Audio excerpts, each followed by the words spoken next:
Michael igen. Jeg synes, det er kedeligt bare at kun uploade en præsentation. Det fortæller ikke rigtig noget om, hvad der sker på min channel. Så jeg lavede en lille deck feature på det dæk, jeg spillede i går. Jeg spillede Trooper Agent til local i Svendborg. Og vi var ikke så mange spillere, så det var kun 3 runder Swiss og så en top 2'er. Og jeg gik ubesejret. Og jeg deltog med Agent, fordi at jeg ville prøve at styrke den mening, jeg havde om dem, ved at vise, at det er et sack-dæk. Det er det, som dækket kan. Det kan sacke. Og ja, det var det blev sådan mere eller mindre bevist i går. Når jeg vandt, så havde jeg en broken hånd, og de games, jeg tabte, der var det fordi, at jeg trak rigtig dårligt. Det synes jeg beviser min påstand. Og jeg har også mange andre situationer, hvor jeg har kunne bevise min påstand, og jeg ved, at jeg er ikke den eneste, der har den mening om dækket. Men ja, spillede 41 kort i main. Spillede med 2 F, 3 Venus, 3 Shine Balls, 3 Master Hyperions. Det er mere eller mindre staple i Agent. Spillede jeg 2 Christia. Der er nogen, der mener, at man kun skal spille 1 Christia. Men jeg synes, den er så god, at den ikke skal... man skal ikke spille mindre end 2 i dækket. Også fordi, at du kan discard ham med Heart of Orange Light. Og så senere genopleve ham, hvis du synes, han er død. Ellers er han bare et godt kort, et godt boss monster, som vinder spil. Spillede 1 Honest. 2 Thunder Kings. Virkede rigtig godt for mig. Ja. 2 Card Trooper. Synes den er kommet for at blive Agent. Rigtig godt kort. Supporter Christia og Hyperion. Og altid dejligt at trække kort. 2 Tragodia. 2 Tour Guides og en Sangen. Og det sidste kort, det er et kort, jeg ikke har, som jeg lånte Kevin i går, og det er Blackluster Soldier.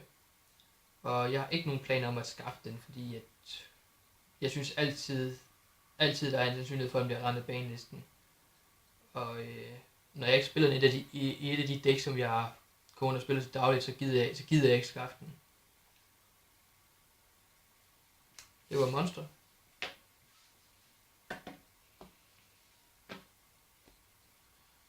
Så min spells. 3 MST. Stable, synes jeg. Fordi der er rigtig meget back row. Og det er et godt kort. Storm. Darkhold. Muscle Bone. Jeg spiller sådan lidt kun staple spells i det dæk her. Duality synes jeg sænker mig selv alt for meget. Og Forbidden Lands synes jeg kommer på mange dumme tidspunkter. Og den eneste situation den faktisk er god, hvis modstanderen TT'er eller på bottomless på en eller anden på en Venus eller lignende. Og så synes jeg, den er alt for situationel. Så den vil jeg ikke spille. Traps. 3 call. Hvis jeg smider en Hyperion eller en Christia med Heart of Orange Light, så kan jeg genopleve dem. Supporter Christia ved at fjerne monster i graven. Hvis modstanderen bruger MST på den, så kan jeg tjene den, hente Sangen eller Card Trooper op, og så få et plus ud af det. Rigtig godt kort. Og hvis det er, at modstanderen bruger TT på min BLS eller Mirror Force eller lignende, så kan jeg hente den op igen. Det er lidt hacks. 2 Solemn Warning. 2 TT'er. Og 1 Solemn Judgment. Ja, det er ikke så meget at sige til. Spiller ikke så mange traps i Agent.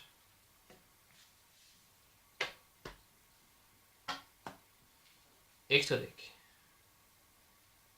Så spiller jeg en Heretic Sun Dragon Overlord. Og det er til at Det er, så jeg kan bruge den, jeg kan bruge den, hvis jeg har 2 Hyperions, eller jeg har en Tragolia og en Hyperion i graven, og så har en Hyperion på banen. Jeg fik den brugt en gang i går mod Darkworld, fordi jeg gerne ville komme over hans graffe og ødelægge nogle ting. Ødelægge nogle balls for at ødelægge noget af hans crap. En til tempo. En Leviathan Dragon. En Levia. Og en Wind of Zenmains. Ja, vi spiller Tourguides. Daigusto Phoenix, Gachi og Dark Mist.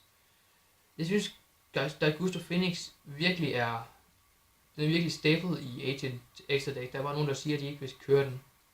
Men jeg synes ikke, man skal undervurdere 3000 damage, som du kan få oven i en Venus. Og hvis du så har en Hyperion også, så er det jo ved at være game. Gachi er staple, og Dark Mist, det er egentlig mest fordi, at han er dark, så jeg kan lave Venus ind til Dark Mist, og hvis Dark Mist så dør, ryger til graven, så har jeg til Blackloss og Soldier. Men jeg fik ham ikke brugt i går. Så Synchro, Fort Large Scrap Dragon. Jeg synes Fort Large er bedre end Star Dragon, fordi der er Compulsory og der er Presence, og dem kan Star Dragon ikke tage. Og Scrap Dragon spiller jeg sådan set altid med. Jeg synes det er et rigtig godt kort. Så spiller jeg Anti-Sacred Wyvern, og Østen er pissegod i dækket. Den kan ikke undværes. Hvis du har Pocket en Earth, søgt en Venus, næste tur Pocket en Venus, altså hvis din Earth overlever. 3 Shine Balls, laver Daigusto Phoenix og laver Wyvern. Daigusto Phoenix slår 2 gange. Hvis du ikke har taget mere skade end de der 1500 der, som du så har betalt, så er Wyvern lige pludselig stærk. Så slår direkte, og så en endnu stærkere. Rigtig godt kort. Black Rose Dragon. Jeg kan lave den. Godt kort. Gaia Knight. Jeg synes, jeg havde behov for jeg troede, jeg havde behov for en level 6 synchro i ekstra dækket. Jeg fik ham slet ikke brugt. Men jeg spillede så også kun 4 matches i går. Så det er ikke til at kunne sige, om han er god eller dårlig i dækket. Men han kan laves. Alle af Jersey Kataster, Stable. Armory Arm. Stable. Igen, hvis du har en Earth og så en Shine Ball, så kan du lave ham. Jeg fik ham lavet en gang i går mod Kevin i finalen. Det var min token.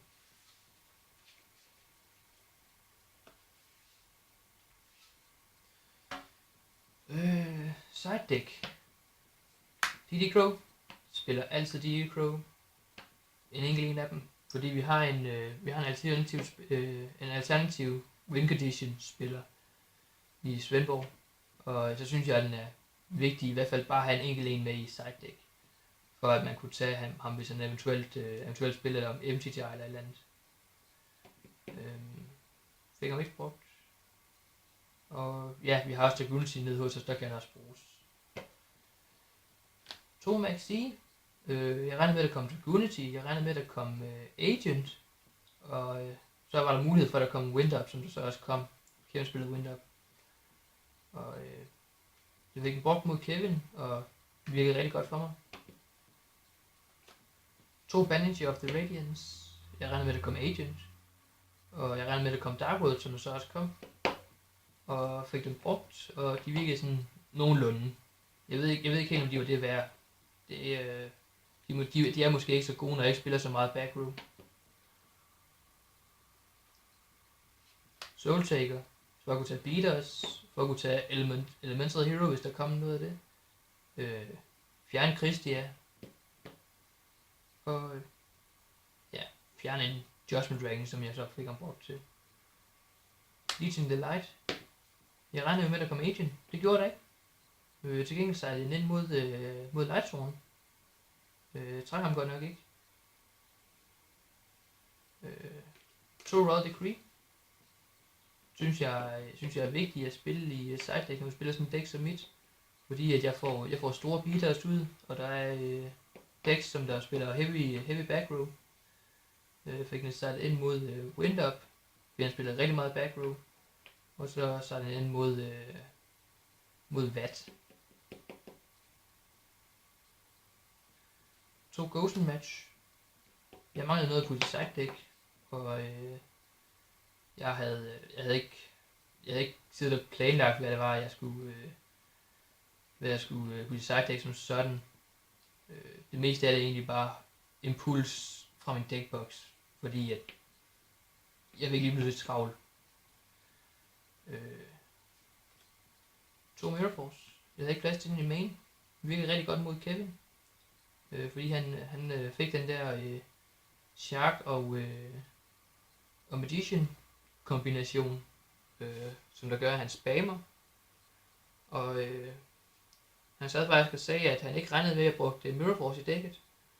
Så da han lavede Shockmaster, så sagde han bare spilkort og angreb. Og jeg stoppede ham som en Mirror Force. Needle Sealing, fordi det er umuligt, at der kom Wind Up. Og så sad den også ind mod Vat, fordi den kan tage det der hopperlock der. Jeg trak den en gang, men fik ikke brugt den, og han fik Vat hopperlocket ud. Og så Shadow Imprisoning Mirror, for vi har en Sector, og vi har Dark Worlds. Men ja, det var mit dæk. Håber I kunne lide det. Hej.